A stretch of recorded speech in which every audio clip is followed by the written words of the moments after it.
कि मिल ही जाएगी मंजिल भटकते भटकते ही सही। हाँ, मिल ही जाएगी मंजिल भटकते भटकते ही सही, और गुमराह तो वो हैं जो घर से निकले ही नहीं।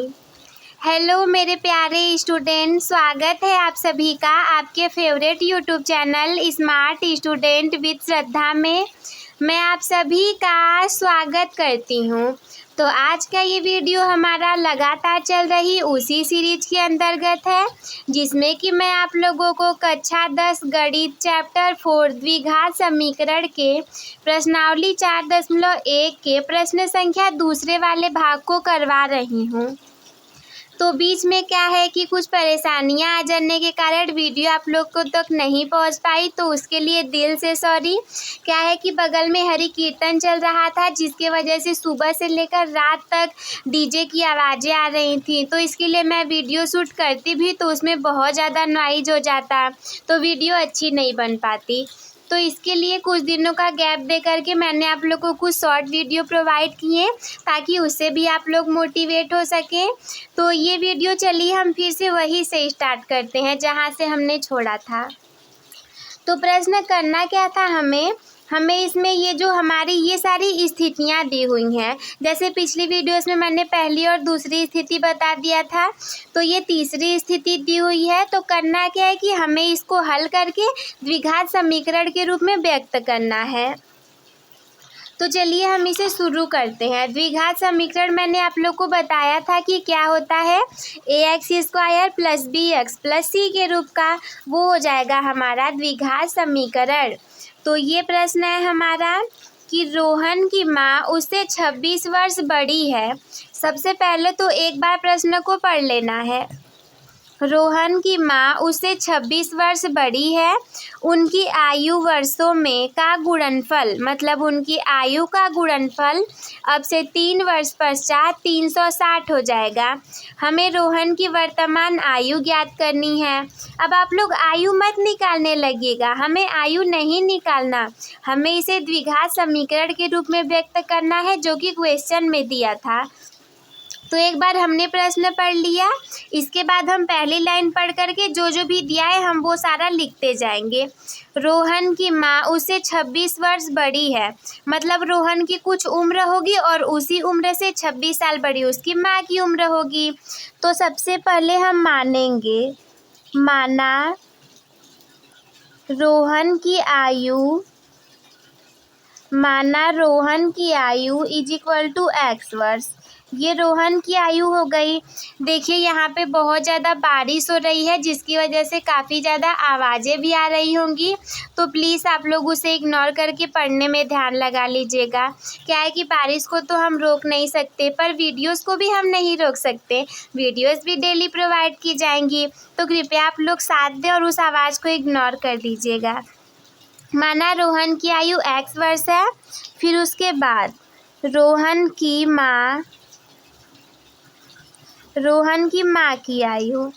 अब रोहन की आयु तो हमने निकाल ली, अब रोहन की माँ की आयु मानेंगे तो रोहन से 26 वर्ष बड़ी हैं, मतलब कि जितनी रोहन की आयु होगी x, उसमें हम 26 जोड़ देंगे तो उसकी माँ की आयु आ जाएगी। इसके बाद 3 वर्ष पश्चात दिया था क्वेश्चन में, तो 3 वर्ष पश्चात क्या होगा, 3 वर्ष पश्चात रोहन की आयु जो होगी वो x हमने मानी थी, तो 3 वर्ष बाद x में 3 हम और जोड़ देंगे तो इतने साल की हो जाएगी। फिर 3 वर्ष पश्चात रोहन की माँ की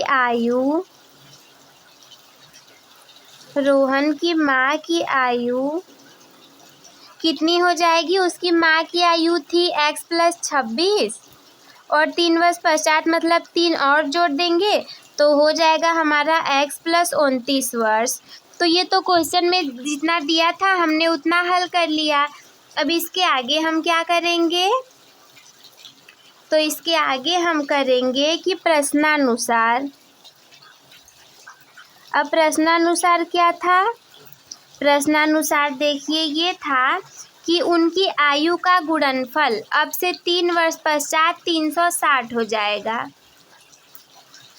मतलब कि इनकी आयु है x प्लस 3 वर्ष पश्चात दिया था, तो 3 वर्ष पश्चात रोहन की आयु कितनी थी x प्लस 3 और 3 वर्ष पश्चात उसकी माँ की आयु x प्लस 29।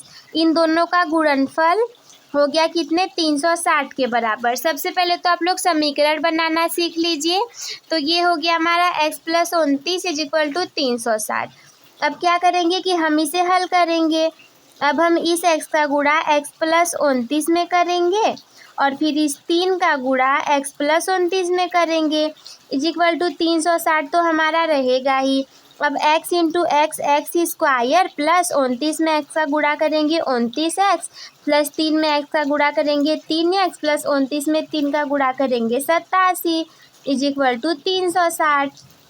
अब ये हो गया एक्स स्क्वायर प्लस 29 और 3 को जोड़ेंगे तो हो जाएगा 32x plus 87 is equal to 360। तो ये है x square plus 32x plus 87। अब इधर प्लस 360 है, इधर लाएंगे माइनस 360 तो इधर तो 0 हो गया। अब हम इसे घटा देंगे x square plus 32x minus जब आप 360 में से 87 को घटाएंगे तो बच जाएगा 273 इक्वल टू 0। तो ये हो गया हमारा पूरा का पूरा क्वेश्चन। तो अब लास्ट में ये हमारा द्विघात समीकरण बन गया, जो कि मैंने आप लोग को बता दिया था कि ax square plus B X plus C के रूप में ये हमारा आ गया। जैसे कि यहाँ पे हम मान लेंगे ax स्क्वायर प्लस बी का मान 32x प्लस सी का मान माइनस 273।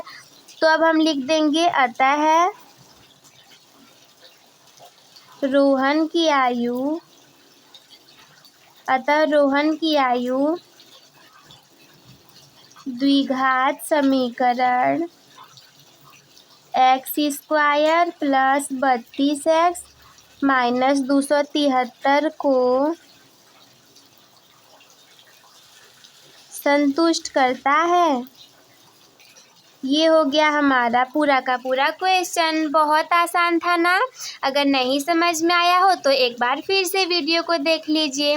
तो मैं आप लोग को यही कहना चाहूँगी कि अपने टॉपर बनने की जर्नी एक टॉपर के साथ शुरू करने के लिए चैनल को सब्सक्राइब करना ना भूलें।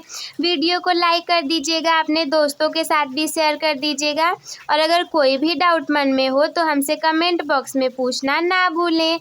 वीडियो देखने के लिए धन्यवाद।